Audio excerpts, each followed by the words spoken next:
Hi guys, this is JSON.com and I'm here with an unusual setup. We're in Berlin and where the Vivo X80 Pro has just been launched and we're here for an unboxing.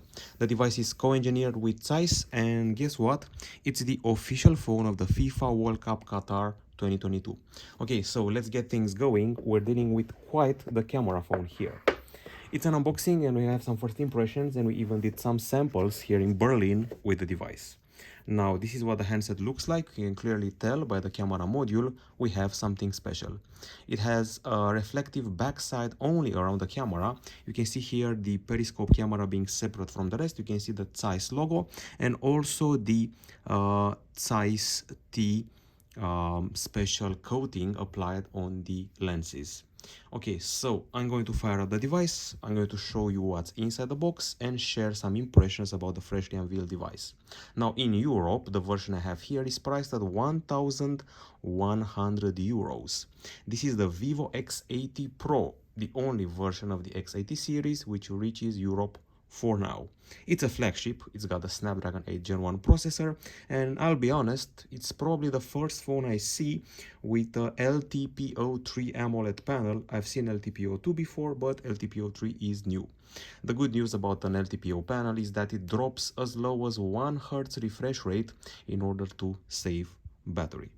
Okay, so another interesting feature about this phone is the sheer size of its fingerprint area. It's an ultrasonic fingerprint scanner and it lets you unlock the device using 2 fingers, but its area it's much larger than on other devices, and I have to say that it's a pretty snappy ultrasonic fingerprint scanner as far as ultrasonics are concerned.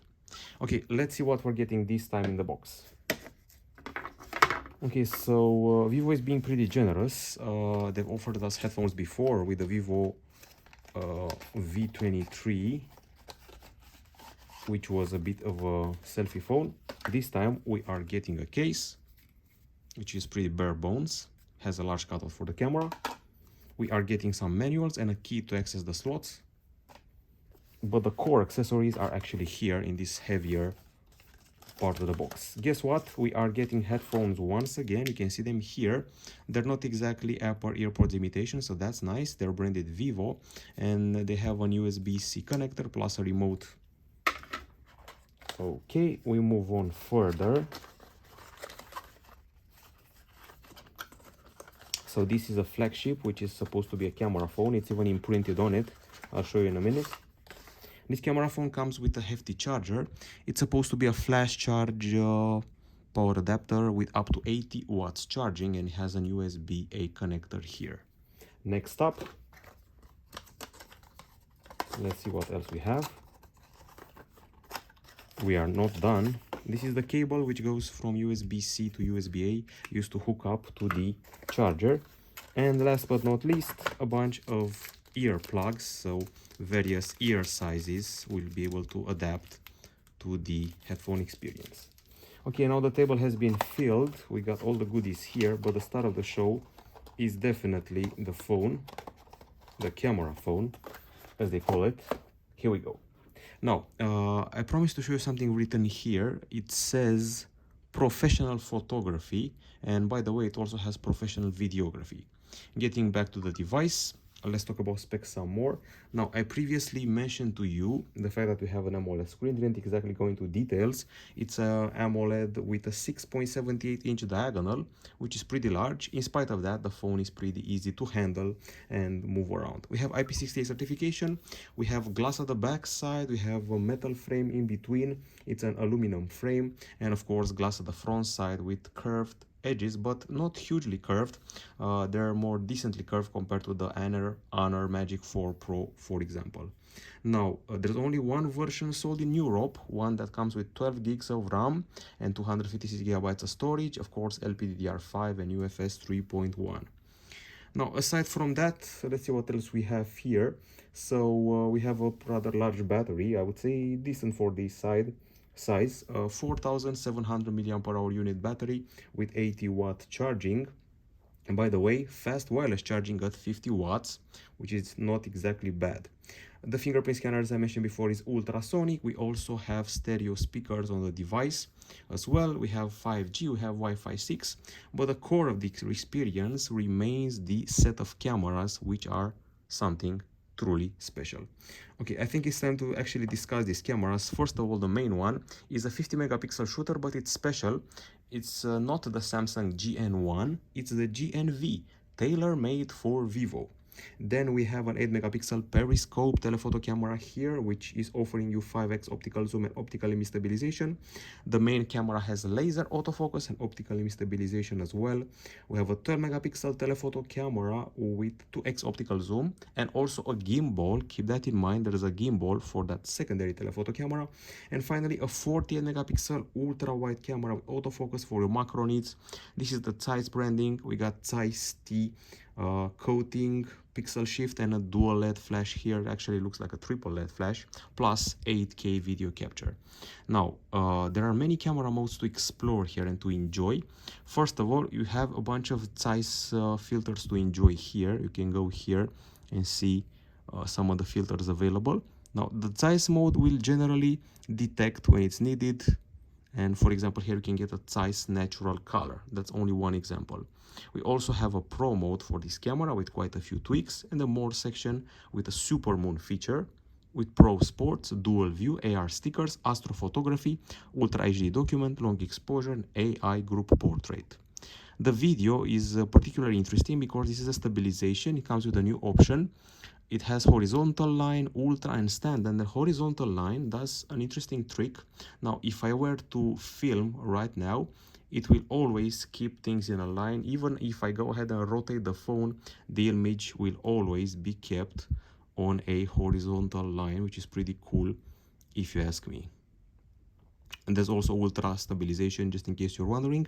And of course, you can shoot up to, as you can see here, 8K video. And we even have some cinematic options, believe it or not. This is the cinematic Zeiss mode, which is more elongated than the other ones, and also brings forth some bokeh and some nifty other features, and we also have a natural option. I'm actually going to show you one of those cool videos. I have one here. Let's turn down the volume a bit. This is what I'm talking about when I say cinematic video. This is a play put on by the folks at Vivo. And this is the cinematic effect I was mentioning. You can notice the background, you can notice the highlighted facial expressions, and that's what the cinematic mode does. Okay, that's pretty cool. And as I mentioned before, I kept walking down the street and filming and rotating the phone at 360 degrees without it having to suffer from that. So when this filming happens, I'm actually rotating the phone. I take it in my hand and I rotate it like this. And in spite of that, the image stays horizontal. That's the cool feature here. And the gimbal definitely helps for that. Okay, so I kept talking about the quad camera at the back. We also have a 32 megapixel shooter for selfies here. And I'm not even finished with the options, by the way. Let's actually go back and put this to the original mode. You also have this film LUTs here, which is a bit similar to what I saw on the Honor Magic 4 Pro. And then we have photo mode with a macro feature here. We have portrait mode with its own extras, skin tone whitening, and even a posture area. This I actually saw on the Vivo selfie phones. And let's see what else.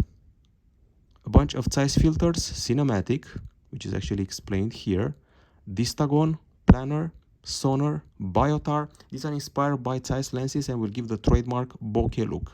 We have a night mode, not only for photo but also for video, and a high resolution mode, and you even have nighttime portraits, so there's something for everyone on this phone. Okay, so software wise, we're running on Android 12 with the Fun Touch OS 12 on top of it. And we have the Vivo V1 Plus chip, an extra help in processing images and handling all this power. You can add an extra 4 gigs of RAM, virtual RAM, Snapdragon 8 Gen 1, 256 gigabytes. There's a lot to unpack here. This feels like a video phone at first when I saw the cinematic feature and the gimbal filming, but also the Zeiss biotar things totally impressed me and blew me away. And the Zeiss T coating actually combats the reflections and ghosting very well. I actually saw a demo of it and came out impressed.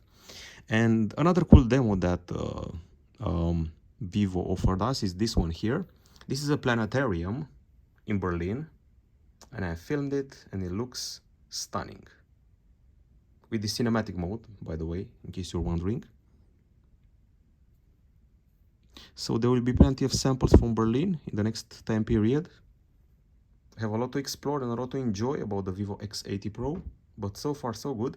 Feels like one of the most capable phones camera-wise on the market, and I have great expectations from it. You'll hear about it often towards the year end. It's the official FIFA World Cup 2022 phone. That's it from gsno.com. It has been the unboxing and first impressions. This is a contender already to the camera phone of the year, and I've just played with it 24 hours. That's it from us. Goodbye.